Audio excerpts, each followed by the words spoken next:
Bankruptcy is looming for local authorities across the north. Bradford and Cheshire East are the latest to announce financial woes, and they won't be the last in 2024.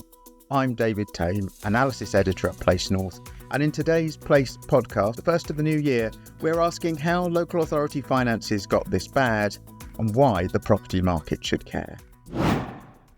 The cancellation of the High Speed 2 rail link appears to have claimed a significant scalp. Cheshire East Council, the local authority, whose area includes Crewe, is now facing the local authority equivalent of bankruptcy, a Section 114 notice, after it had to write off £8 million of the £11 million it spent preparing for the arrival of the special bullet trains. Bradford City Council's story is perhaps more typical. A £73 million funding gap in 22-23 is ballooning to £103 million in 23-24. Inflation, hardly the council's fault, is responsible for £58 million of that growth. Then, on the long list of local authorities in trouble, there's Middlesbrough, Kirklees, there's dozens of these names. So why is this happening? The problem is fairly simple. Central government has cut the block grant it provides local councils, whilst forbidding councils to raise council tax to replace it. The Local Government Association estimates that the gap between spending and income is around £4 billion between now and the 2025 budget process. In response, councils have made cuts and relied on their reserves, but after years of digging into their savings, some councils have, in context, microscopic sums in the bank. For instance, after taking its HS2 hit, Cheshire East would be down to £6 million. Not every local authority is as damaged by these things, of course. Manchester looks like it's in a similar position. It spent £3.3 million on HS2 and has a deficit after savings, but before using reserves, of just over £1 million. But Manchester has a good deal more in the bank. So with no reserves left to plunder, or very limited reserves, the only option is massive cuts, asset sales, that means land and property, or the Section 114 notice, bankruptcy. The Section 114 notice is actually issued by the council's chief financial officer, not by a politician, when expenditure very obviously exceeds income. Councillors then have 21 days to sort the problem out. In the meantime, no new spending can be approved. Spending is limited to statutory services or existing contracted commitments. So does all this mean there's going to be a massive fire sale, a sell-off of land and property from council portfolios?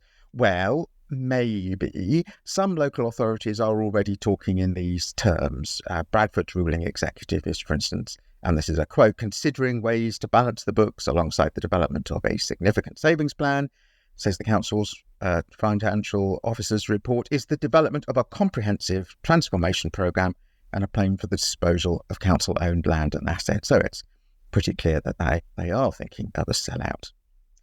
If they are, Bradford won't be alone, and it will have to involve the government via a process called capitalisation directions.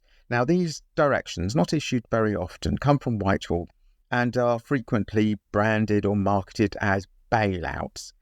But bailouts couldn't be further from the truth, because what these directions amount to is permission to spend council's own capital resources. So, for instance, Wirral Council was given a capitalisation direction in 21-22 for £6.4 million. A £6.4 million bailout? No. This allowed them to treat day-to-day expenditure on services as if it were capital spending. In return, the government required Wirral to work on a plan for the generation of additional capital receipts, either through asset disposals or changes to its capital programme. And the change in my tone of voice tells you I was quoting there. So the council were allowed to spend the additional money, hardly a bailout. Now, if the current crisis leads to land and property sales, I think we're going to find it's rather a slow process. Major authorities with the potentially most desirable assets are, on the whole, the ones that have the largest reserves in any case, and the ones least likely to sell them because their portfolios are already generating income. In other words, they own good stuff. Thus, Manchester, facing potential budget shortfalls rising from £46 million next year to £105 million by 26-27, is looking at what they call a new medium-term financial plan. The council's cabinet looked at this in December, and it might point towards asset disposals one day. Of course, the council is already squeezing its property income as much as it can. Income from rentals at Manchester Airport, the ground rent portfolio secured against long leasehold disposal of land at Victoria North is also generating income. So that portfolio is working. They won't be looking to sell it off. And besides, the council have other objectives like regeneration and the future of the city, which means they won't, on the whole, want to get rid of assets. So expectations of asset sales are, I think, low. But they hover in the background for all the region's local authorities. And you don't have to do a lot of phoning round to find senior officials and the consultants who advise them who are involved in this kind of contingency planning. No doubt some councils will turn to the private sector to help lever solutions to their regeneration problems, as they always have. But the opportunities these present to the property business are dwarfed by the problems caused by hobbled local councils, who are understandably preoccupied with the survival of basic services and with little time, flexibility or wiggle room. Whether a change of government makes much difference here, whether a new Labour government will stump up the billions needed to change this situation quickly or at all, remains to be seen.